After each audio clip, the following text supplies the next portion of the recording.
Showbiz fanatics Catherine Bernardo at Daniel Padilla pumayag magsama sa isang okasyon ng ABS-CBN kahit na napabalitang break na nga ito. Ano nga ba ang kondisyon sa samahang ito? But before that, if you haven't subscribed yet to my YouTube channel, please don't forget to like, share, and subscribe at hit mo na rin ang notification bell for more showbiz updates. And please don't forget to hit the all para ikaw ang unang-unang makakapanood sa lahat ng ating mga updates.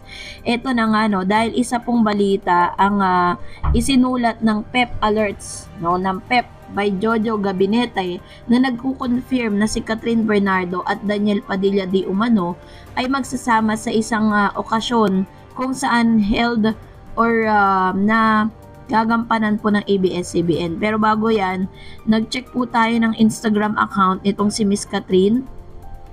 Halos puro videos na lang po niya yan. Pinag-delete niya na yung mga video ni DJ. Ito po talaga yung isang manifestasyon na tila bagat matigas na ang puso at talagang unti-unti nag-move on at talagang sinasabi nga na parang mas nagpo-focus na muna ngayon itong si Miss Catherine sa kanyang sarili.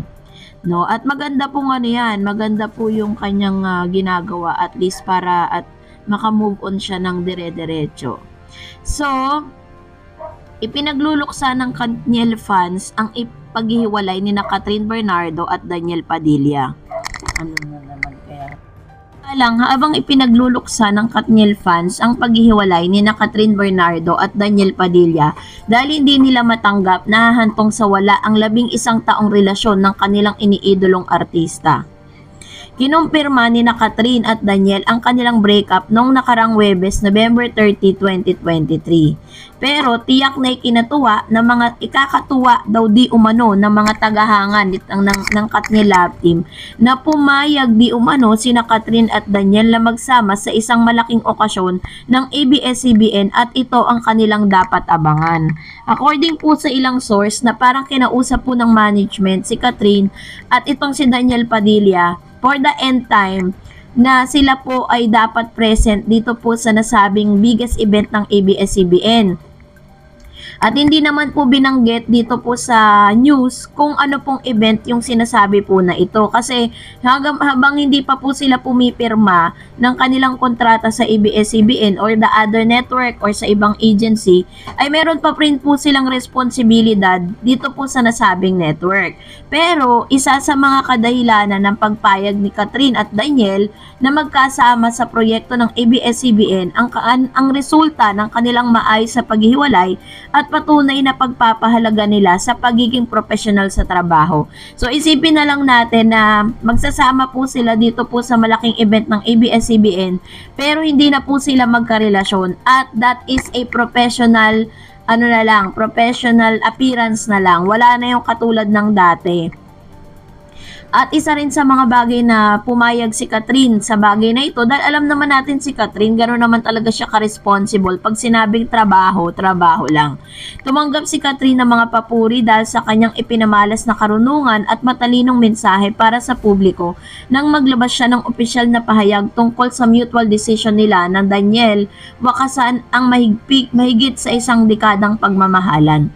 Samantala, nabanggit naman ang pangalan ni Alden Richards ilang araw matapos makumpirmang tapos na ang relasyon ni na Catherine at Daniel. So may bulong-bulungan po at nagre-request ang ilan sa mga fanay na sana raw ay pagtambalin itong si Catherine at si Daniel.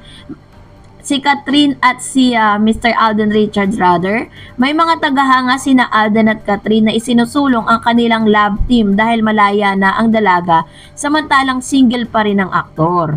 Tinangkilik ng manonood ang Hello Love Goodbye ang pelikula noong 2019 na pinagbidahan ni na Catherine at Alden. Napansin ang chemistry ng dalawa sa kanilang unang pagtatambal sa pelikula na phenomenal hit kaya may mga umaasang magkakaroon sila ng relasyon sa tunay na buhay dahil hiwalay na si Catherine kay Daniel. Alam niyo po ba, trivia lang, bakit po hindi na nasundan yung kanilang pelikula at bakit biglang tinanggal na siya sa mga sinihan? Kasi siyempre nga naman nakakahiya doon sa tunay na love team, 'di ba? Hindi pa pwede na mas mataas na makuha ng Alden Richards and Catherine Bernardo love team yung pinakamataas, yung highest grossing film, while ito pong tunay na magka-love team ay hindi, 'di ba? Ano yun for parang may tawag po sa ganong klase ng strategy. Samantalang namataan si Daniel sa bayan ng kanyang ina na si Carla Estrada noong linggo, December 3, 2023. So, yun po yung ilan sa mga updates, dahil ngayon, kung itong si Miss Catherine Bernardo po ay kung saan-saang lugar, nakikita at talagang she was spending her time doon po sa pagta-travel para po at least mas madali siyang ma-heal, mas madali hindi niya maisip yung mga pinagdadaanan niya. Kaya naman pala yung mga post po ni Miss Catherine Bernardo sa kanyang Instagram, puro layas, puro travel, kasama niya yung kanyang mga kaibigan. Pero never po nating napansin na magkasama sila ni Mr. Daniel Padilla. Yun naman pala may pinagdadaanan. Kung hindi pa nasplok nitong si OG Diaz na wala na nga sila, ay talagang hindi po magsasalita si Catherine at saka si Mr. Daniel Padilla patungkol sa kanilang breakups na deserve po ng mga fans. So dahil dyan, narito naman ang ilan sa mga komento. Talak po ninyo patungkol po sa last update po natin, at magbabasa tayo ng komento ninyo. At tayo po ay magre-react kung ano po ba ang inyong mga masasabi patungkol sa issue na ito. Sabi ni Evelyn, sinamantala niya ang pagkababae ni Kat. Sayang, mas mababa pa sa aso si Kat sa paghalimbawa niya loyal. Kahit aso ni Kat, kakagatin siya. Pag nalaman ng aso na sinaktan niya si Kat, ingot. Totoo nga, diba? Real talk to Kung talagang alam po ng mga aso ni Kat si Summer na talagang na ginawa niya yon kay Catherine, malamang magalit sa kanya. Sabi ni Feli Molina, kaya mo yan, sayo kami at hindi na mag-iisa. Marami nagmamahal sayo. I hope makatagpo ka ng tamang tao na magmamahal sayo ng tunay. God bless you. Ayan, salamat po Miss Feli Molina sa inyo pong komento. Maraming salamat. Tama po, hindi nag-iisa si Catherine dahil almost a lot of Filipinos talagang nasaktan doon po kung ano po yung nararamdaman ngayon ni Catherine.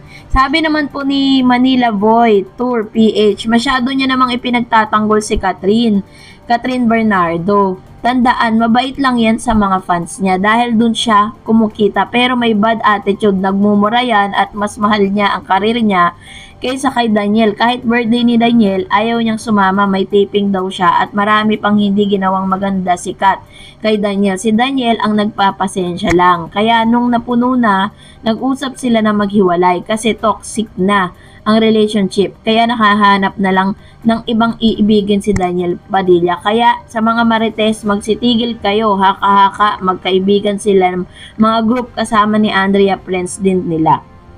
Ayun. So, ito po yung comment po ni Mr. Manila Boy, Tour. At hindi natin siya masisisi kung yan po yung mga nasagap niya mga balita patungkol sa bagay na ito.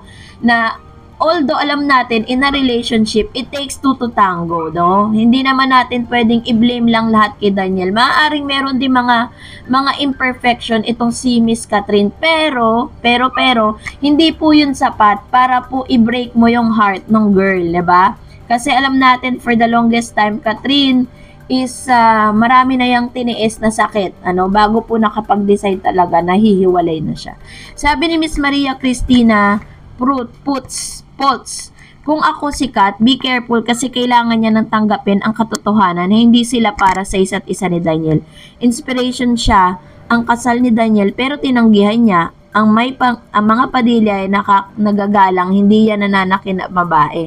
Kahit sola babae, nirerespeto nila. Ang babae, si Kat ang nagtulak para magsamahan si Daniel ng iba. Makikilala ni Kat si Daniel, more niyang pinagigantihan si Daniel, lalo siyang nasasaktan. Minamahal niya si Daniel ng tunay, pero binaliwala, parang ganon niya kasi akala niya ay forever. So, ito rin po yung isa sa mga side naman ni Daniel, kasi for almost ilang days na po, talagang si Daniel talaga yung dinidikdik ng maraming tao. At marami na rin kasing history si Daniel. Kaya po talagang yun yung nakikita ng ilan na maaaring si Daniel Padilla nga ang dahilan ng kanilang hiwalayan. Pero yun nga, sabi ko nga kanina, it takes two to tango, 'di ba? So sabi pa niya, mali ka. Iglesia si Kat, si Daniel Katoliko. Ngayon ka magsalita, Kat.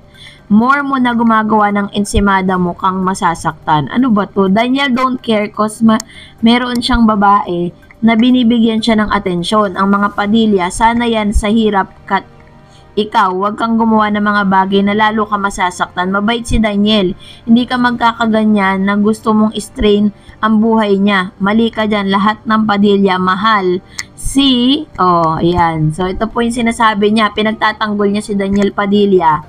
Pero parang, kailangan ba natin na yakapin yung ganitong klase ng ganitong klase ng pag-iisip na parang tinotolerate natin tinotolerate natin yung pagiging unfaithful. Although hindi pa naman talaga sinasabi o confirm na talagang naging unfaithful siya. Pero base po sa mga statement ng mga kaibigan at statement po ng ilan sa mga nakasama ni Daniel at Catherine, ito po yung totoong talagang dahilan pagiging unfaithful.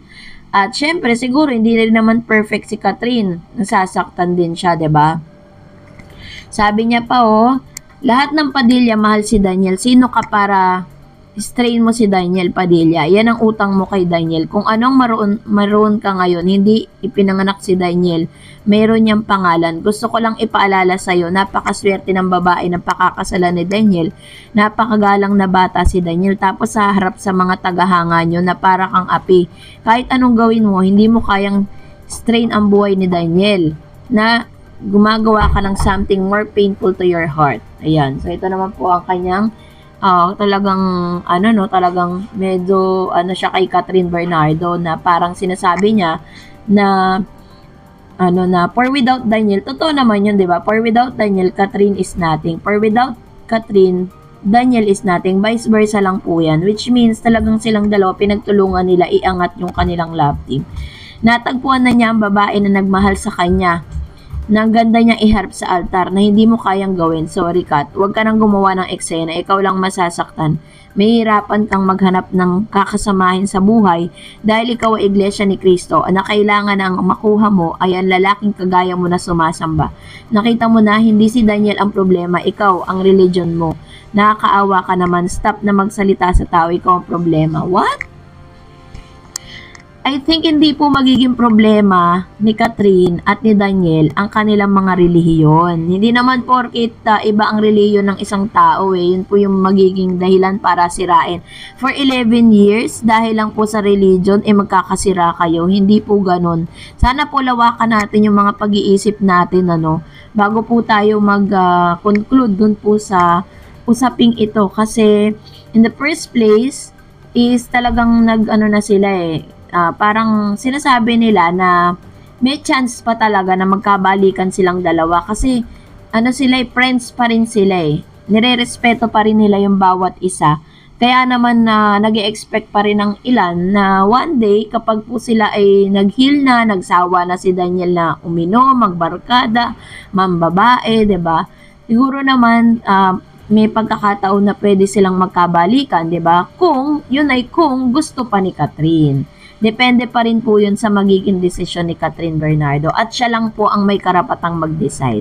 Sabi naman ng isang user, ganyan nga Catherine anak, panindigan mo na, wag mo nang tanggapin si Daniel kasi habang buhay kang lulukuhin yan. Maging aral na sa'yo yan, parang awa mo na. Wag nang tanggapin si Daniel, mahalin mo sarili mo, anak, Diyos ang laging nasa iyo. Ayan, ito naman po yung pakiusap ng isa sa mga fan po ni Catherine na sana isumating yung pagkakataon na ngayon, syempre, naghihil pa si Catherine na dapat pag-isipan niya lahat ng mga desisyon niya sa buhay, ano man yung gusto niyang gawin, 'di ba? Pag-isipan niya mabuti, huwag agad-agad magde-decide para at least hindi ka magkamali. Kasi parang from the young age hanggang sa naging sila 21 sila, 'di ba? Hanggang ngayon. Parang silang dalawa ay magkasama Kaya parang hindi sila nag-grow up individually. So, yun yung kailangan nilang dalawa, no? Kaya tama lang po yan. Sabi nga, 'di ba, na absence make the love grow fonder. Well, kung nagustuhan mo ang video na ito, huwag mo kalimutang mag-like, mag-share, at mag-subscribe, at i-follow mo na rin ang aking Facebook page, DarEdsTV. And also, I have my TikTok account, which is DarEdsTV. Pwede nyo rin po akong i-follow doon. Thank you for watching, guys. God bless everyone!